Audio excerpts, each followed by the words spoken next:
Solving quadratics by factoring day 2. So we are going to be using the factoring methods to find the x-intercepts of our quadratics. But one thing that's going to be different about this assignment is that they do not always start off with equals 0 there at the end. If you look at example number 2, it has x equals -2. So we're going to have to add in a step where we move everything to one side of the equal sign. But when you do that, you've got to be very, very careful about the order that you put them in. It always needs to be highest exponent to lowest exponent, and constants go at the end.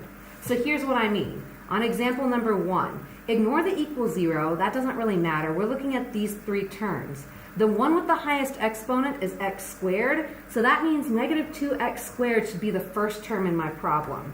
You do have to take the negative sign with it. Now the next letter that I see is the regular x. This is a +5, so I'm going to put plus 5x. And the constant, the number without the letter, always needs to go at the end, and now you can add in the equal 0. So just getting a little more practice with that. The x squared needs to go first, then I would have the regular x, so plus 7x, then the constant, -4, equals 0. Highest exponent on the last example over here is 4x squared. The next x is -2x. We've got a positive constant, so plus 8 equals 0. Okay. So let's go ahead and look down at example number 2. And the reason that it has to be in this order is because if you don't have it in this order, you're not going to factor the problem right. Look at example 2. I've got to have some way to turn that -2 into a 0. So I'm actually going to use the opposite operation to move it to the other side, so plus 2 to each side. Now over here, that's just going to give me equal 0, but we have a different situation going on the left. None of these are like terms. That's x squared, that's x, and that one doesn't have a letter attached to it. So none of them can be combined. Now it only matters when we're adding and subtracting, not multiplying and dividing.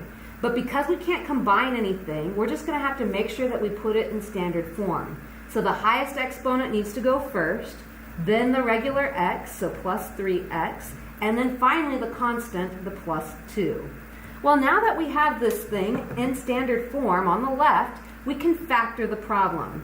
And on this one, what we're doing is starting each set of parentheses with x, because x times x is how we get x squared. We list the numbers that could multiply to give us a +2, and we are going to pick the pair that adds to give us +3. So plus 1 and plus 2. Now the whole thing about that equaling 0 is that if you have two things multiplied together and it equals 0, then that means either the x plus 1 equals 0 or the x plus 2 equals 0. And then from there, all we would do is subtract the friend. I've got x equals -1.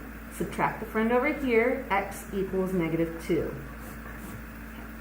Now, I'm not going to take you all the way through example number 3. I'm just going to show you the same situation. We had to move the 6x over, make sure that all of that was put into standard form, then we could factor the problem and finish solving for x.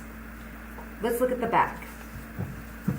Now, I did one of the examples for you because you're going to start it off the same way as what we did on the back by moving over a term. But then from there, you're going to have to worry about multiplying the first number times the last number and taking those factors that add to give you a -8. Now from here, what you are doing is replacing that -8x with those two numbers that you just found right there and putting x's on them.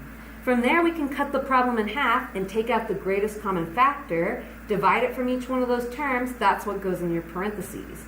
If I take the greatest common factor between these two, I have to take out a negative number because of that sign right there. And then once we have both things, the same thing in both sets of parentheses, that's half of our answer. The leftovers, 2x minus 5, goes in the other set of parentheses. And then from there, when we set each one of those equal to 0, those are two-step problems now.